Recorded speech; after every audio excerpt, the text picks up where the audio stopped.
El clon de Hit fue una de las teorías más populares de todo el Torneo del Poder. Sin embargo, ¿cuál era el contexto de la teoría? Todo surgió a partir del capítulo 111 de Dragon Ball Super, en donde Hit finalmente se enfrentó a Jiren, que, dicho sea de paso, ese enfrentamiento era uno de los más esperados, y tras la derrota de Goku fue turno de Hit para intentar vencer al poderoso guerrero del universo 11. ¿Qué pasa después? Los mejores ataques del participante del equipo de Champa no hicieron retroceder a Jiren. Para ponerle un poco de suspenso, Hit usó su mejor técnica y aunque llevó a Jiren al límite de la plataforma, Jiren pudo contrarrestar ese poder y empezó con su contraofensiva acorralando a Hit, y en un abrir y cerrar de ojos apareció enfrente de él y le aplicó la misma técnica que usó contra aquel. Para mala suerte de Hit, terminaría siendo derrotado precisamente en la mitad del torneo. No obstante, sería esta imagen de Hit que orilló a la teoría del clon de Hit. Es que anteriormente, la primera técnica con la que Hit atacó a Jiren creó a clones, por así decirlo. Entonces, esta técnica se relacionó con esta imagen para deducir que el Hit que había sido eliminado era un clon. Esto se fortaleció aún más porque en su eliminación, Zenosama no apagó su imagen en el Godpad, por lo que se prestaba para este tipo de teorías. Y si con eso no fuera suficiente, en los títulos y sinopsis de los capítulos 113 al 115, especialmente en este último, se hablaba de la aparición del nuevo super guerrero. Y si a eso se le suma que tras la eliminación de Hit se dejó de usar el Godpad hasta la caída de las chicas del universo 6, la teoría del clon de Hit se fortalecía cada vez más. Sin embargo, esa teoría terminó por sepultarse cuando el nuevo super guerrero que aludía al capítulo 115 resultaba ser la fusión de Kell y Caulifla. Al mismo tiempo, en el capítulo 118, el equipo de Champa perdió sus 10 participantes, de modo que ese universo fue eliminado por el Rey del Todo.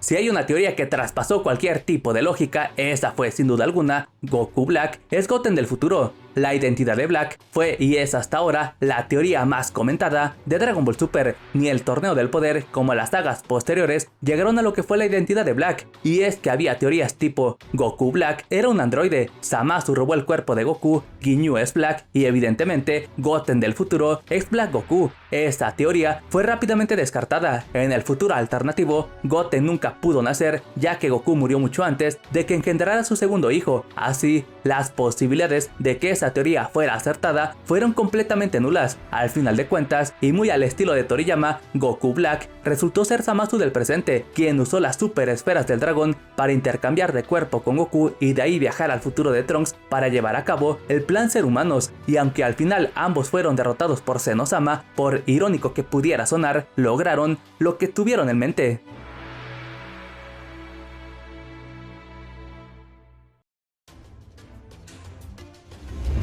Con el propósito de incluir a Broly al canon de Dragon Ball, hubo teorías muy ingeniosas, bastante raras, y luego está esta: Broly está dentro de Vegeta. La teoría consistía en que Vegeta no hablaba porque Broly Super Saiyajin legendario solo sabe gritar, y estos sonidos del Metal Man eran precisamente los de Broly.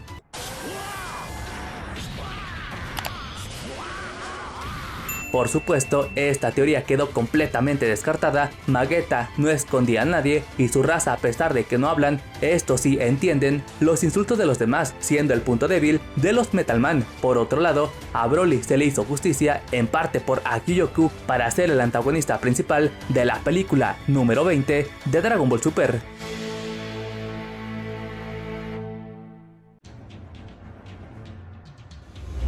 Si hablamos de teorías raras, esta fue una de las que ocupan los primeros puestos. La rebelión de los ángeles surgió a partir de la eliminación del universo 9, y sobre todo esta sonrisa de Mojito, aunado a la reacción que tuvo Daishinkan cuando Goku lo miró desde lejos. Ese capítulo 98, que se estrenó por julio de 2017, marcó un hecho sin precedentes, pues los videos hablando de la teoría de la rebelión de los ángeles estaban siendo de los más comentados en ese momento. Sin embargo, cuando se estrenó el capítulo 99, literal literal no pasó nada de lo que se hablaba en dichas teorías. Mojito solamente se limitó a decir que se había quedado sin trabajo, mientras que el torneo siguió desarrollándose sin ninguna complicación. Evidentemente, las personas que se comieron tremendo bait hoy en día en las publicaciones como la que hicimos recientemente en nuestra página exponen este tipo de comentarios. Parte de que las teorías en el torneo se hicieron bastante populares fue a raíz de que la serie superó al manga en cuanto a narrativa se refiere, tras el capítulo 37 de Dragon Ball Super. La teoría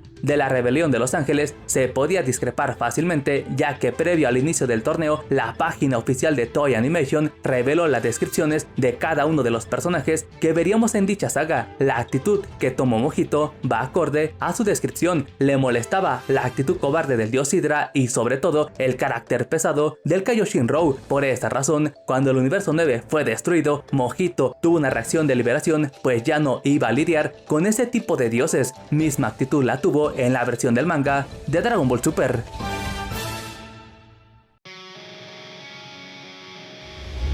La letra del Eni número 7, especialmente al inicio de la canción,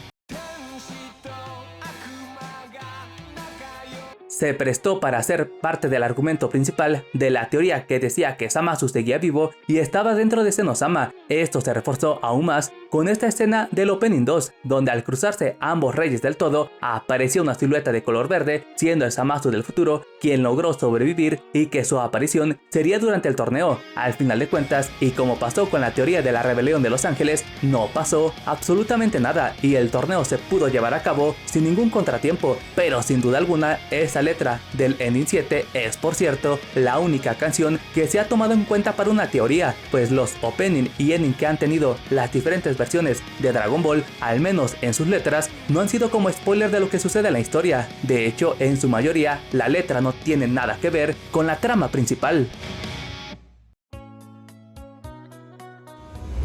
Tras la publicación del póster oficial de la película de Dragon Ball Super Super Hero, la teoría del hijo de Broly surgió por la bolsa que estaba cargando Chilai. En la película anterior vimos la conexión que hubo entre ambos personajes y con el antecedente de que los Saiyajin pueden estar con cualquier otra raza, como pasó con el hermano de Vegeta. La teoría de que Broly tenía un hijo fue de lo que más se comentó en ese momento, inclusive hasta hubo imágenes referente a esta teoría. Sin embargo, esta teoría evidentemente se descartó cuando se estrenó la película. Esa bolsa que estaba sosteniendo Chilai resultó ser las cosas que le estaba robando a Bills de su planeta, y si con eso no fuera suficiente, Bills intentó quedarse con la chica de Broly, quien literalmente la estaba descuidando.